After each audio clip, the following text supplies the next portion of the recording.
여러분 안녕하세요. 자, 잊혀진 언약궤, 치명적인 실수, 그리고 침묵의 축복. 오늘 우리가 함께 살펴볼 김영재 목사님의 사무엘하 6장 분석 내용입니다. 이 본문 정말이지 너무나도 드라마틱하고 충격적인 고대의 기록이죠. 바로 한번 들어가 볼까요? 한번 생각해 보세요. 이스라엘 역사상 최고의 예배 행위가 도대체 왜 그렇게 갑작스럽고 끔찍한 비극으로 끝났을까요? 이 질문에 답하기 위해서요.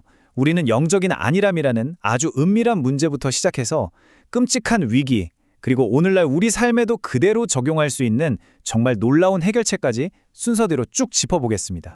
자, 첫 번째 파트입니다. 잊혀진 궤를 찾아서. 바위덩의 최우선 과제에 대한 이야기죠. 무려 3만 명입니다, 여러분. 다윗이 이스라엘의 왕자에 오르고 나서 가장 먼저 한 일은 정치적 안정을 꾀하거나 군사력을 키우는 게 아니었어요. 그는 무려 3만 명이나 되는 정예병을 싹 다 모아서 하나님의 언약궤를 모셔오려고 했습니다. 이건 뭐랄까, 내 왕국의 핵심 원동력은 오직 신앙이다 라고 아주 온천하에 대놓고 선포한 거나 다름없었죠. 그런데 말이죠, 이 언약궤가 아비나답의 집에 방치되어 있던 시간이 무려 70년입니다. 70년! 에베네셀 전투의 승리까지 20년, 사울왕의 통치 40년, 거기다 다윗의 통치 10년까지. 이건 단순히 거룩한 물건 하나가 먼지 쌓여있던 게 아니에요. 무려 한 세대 전체의 예배가 그야말로 완전히 무너져 내린 상태였다는 걸 보여주는 겁니다. 다윗은 바로 이 처참하게 무너진 예배를 다시 세우고 싶었던 거예요. 자, 두 번째 파트. 말씀 없는 열심의 결과입니다. 잘못된 관행이 얼마나 무서운지 한번 볼까요? 다윗의 의도는 정말 훌륭했죠. 준비하는 노력도 엄청났고요. 근데 여기서 진짜 뼈아픈 아주 치명적인 실수가 나옵니다. 당시 사람들은 언약궤를 새 수레에 싣고 소가 끌게 했어요. 근데 여러분, 이게 뭡니까? 이건 다름 아닌 세상의 방식, 그러니까 이방 민족인 블레셋의 편의주의적 관행이었거든요. 이게 너무나도 당연하게 아무런 의심 없이 이스라엘 안에 굳어져 있었던 거예요. 하지만 성경의 율법은 뭐라고 명시하고 있죠? 레위 지파 고앗 자손이 반드시 어깨에 메고 운반해야 한다고 아주 분명하게 말씀하고 있습니다. 철저하게 하나님의 방식을 놓쳐버린 겁니다. 그리고 결국 사건이 터지고 맙니다. 수레가 나곤의 타작마당에 도착했을 때였어요. 참고로 이곳은 험한 비탈길도 아니고요. 아주 빤빤하고 평평한 평지였습니다. 그런데 참 이상하게도 이 완벽한 평지에서 갑자기 소들이 미친 듯이 뛰면서 비틀거리는 거예요. 궤가 떨어질 것 같으니까 옆에 있던 웃사가 무심결에 훅 손을 뻗어서 언약궤를 붙잡았습니다. 그리고 그 순간 하나님이 그의 불경건함에 진노하셨고 웃사는 그 자리에서 즉사하고 맙니다. 이 충격적인 눈앞의 현실에 다윗은 분노하기도 했고 또 극도로 두려워했습니다. 그래서 그곳 이름을 베레스 웃사, 즉 웃사를 치심이라고 지었죠. 이건 우리에게 아주 강력한 경고를 던져줍니다. 아무리 뜨거운 열정이라도 말씀이라는 탄탄한 기초가 없으면 결국 재앙으로 이어진다는 거죠. 말씀 없이 그냥 내 편의대로 적당히 하는 게 얼마나 무서운 결과를 가져오는지 그 이름에 피로 새겨 넣은 겁니다. 내가 불편하다고 세상의 방식을 따르면 안 되는 것입니다. 이 한 문장이 김영재 목사님의 핵심 메시지를 정말 완벽하게 찔러줍니다. 우리가 살다 보면 어떤 관행이나 세상 방식이 참 편하고 익숙하잖아요. 하지만 그렇다고 해서 우리의 편리함을 위해 성경적 진리를 적당히 덮어두어서는 절대 안 된다는 점을 뼈저리게 짚어주시는 거죠. 이어서 세 번째 파트, 오베데돔의 묵묵한 순종입니다. 모두가 피하고 두려워하는 바로 그 자리죠.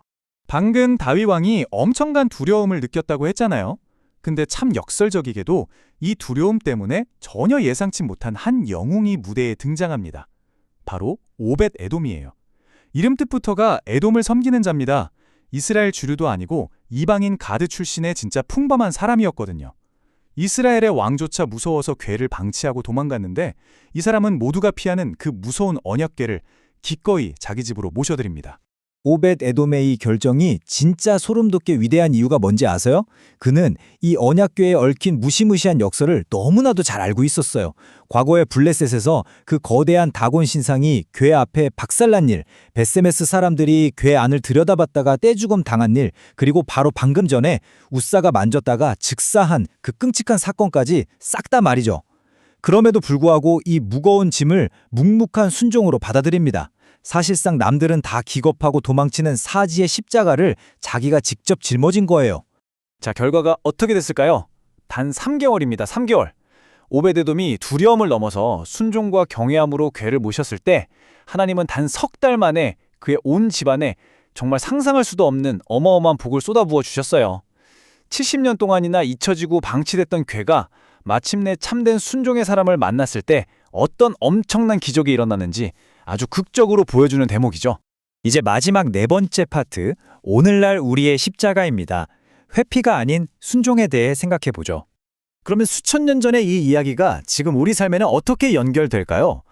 한 10대 청소년의 정말 진솔한 간증을 한번 들어보시죠. 부모님의 심한 다툼, 거기다 이혼 이야기까지 오가면서 극심한 불안에 떨던 학생이 있었어요. 기도로 간신히 마음의 평안을 찾았는데 막상 상황이 좀 편안해지니까 금세 또 기도를 소홀히 하고 안일해져 버린 겁니다. 근데 이 학생이 깨달은 게 있어요.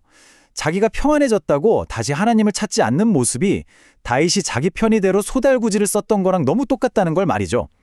그래서 어떻게 했냐고요?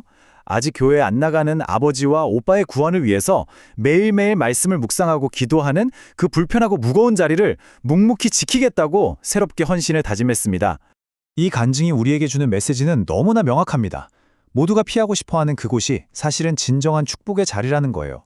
오베데돔의 시비 그랬던 것처럼 말이죠. 우리도 각자 내 삶에 어렵고 피하고 싶은 문제들을 십자가처럼 묵묵히 지고 내 편리함보다는 말씀의 방식에 나를 맞춰갈 때 바로 그 똑같은 놀라운 축복이 우리 삶에 찾아오게 될 겁니다. 오늘 해설을 마무리하면서 여러분의 영적 여정에 꼭 던지고 싶은 질문이 하나 있습니다. 여러분의 삶에서 베레스 우사처럼 뼈저리게 기억해야 할 나만의 치명적인 실수는 무엇입니까? 그리고 지금 여러분은 남들은 다 피하려고 도망치는 그 두려운 자리에서 묵묵히 순종하고 계신가요? 한번 깊이 고민해 보시길 바라면서 오늘 해설은 여기서 마치겠습니다.